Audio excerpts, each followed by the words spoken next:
Hello, this is Steve. Thank you for joining me for another video.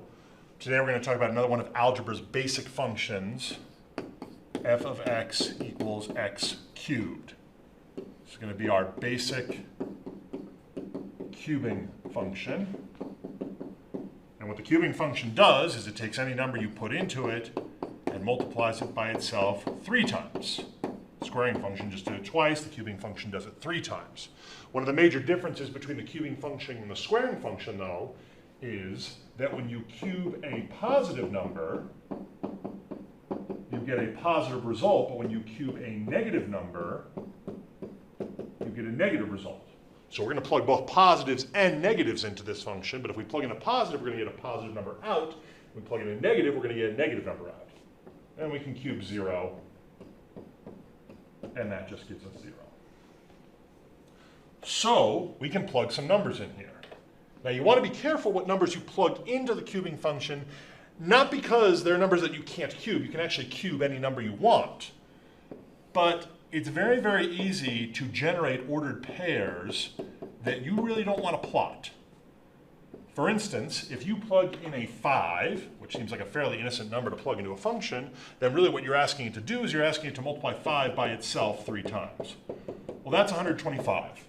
And I don't feel like drawing a vertical or y-axis that goes all the way up to 125. So even though I can cube any number I want to stick with numbers that are close to 0 on the x-axis, and then hopefully I'll get some large numbers out maybe in the y value, but they won't be so obnoxious that I can't graph them. So even though this is not wrong, we're not going to use it. We're going to use -2, -1, 0, 1, and 2. We're going to cube each of these numbers. Now, as I said before, 0 times 0 times 0 is 0. 1 times 1 times 1 is not very exciting. It's just 1. 2 times 2 times 2, though, please remember you're not adding the numbers, you're multiplying them. So 2 times 2 is 4, times another 2 is going to be 8. Now, with the squaring function, whether it was positive or negative, you got a positive result. With the cubing function, when you cube a negative number, you get a negative result. So -1 times -1 times -1 is -1. And -2 times -2 times -2 is -8.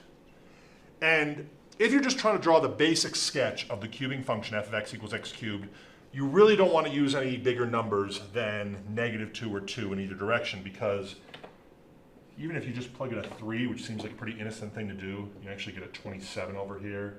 And that's a pretty obnoxious point to graph just for a sketch. So let's come over here and make our sketch. And I'll tell you, these sketches can be a bit frustrating. And the first time you draw one of these, your drawing might be a little sloppier than you want it to be. But just practice, and you'll get better and better. Hey, there's 0, 0. There's 1, 1. There's -1, -1. And check this out. Here's 2, 1, 2, 3, 4, 5, 6, 7, 8. Really starts growing fast. Another point there. Now, this is a nice smooth curve. And what happens is right here near the origin at 0, 0, it sort of flattens out like that. It's very, very steep. That's a picture of the x cubed graph for you. Now, we can plug any number we want, even though we just used 5 ordered pairs to graph it. So our domain is -infinity to infinity. And you'll notice this graph does go down and up forever, so our range is also -infinity to infinity. So this one is a little bit trickier than some of the other ones we draw, but it's still an important function. F of x equals x cubed, the basic cubing function. Thank you for watching.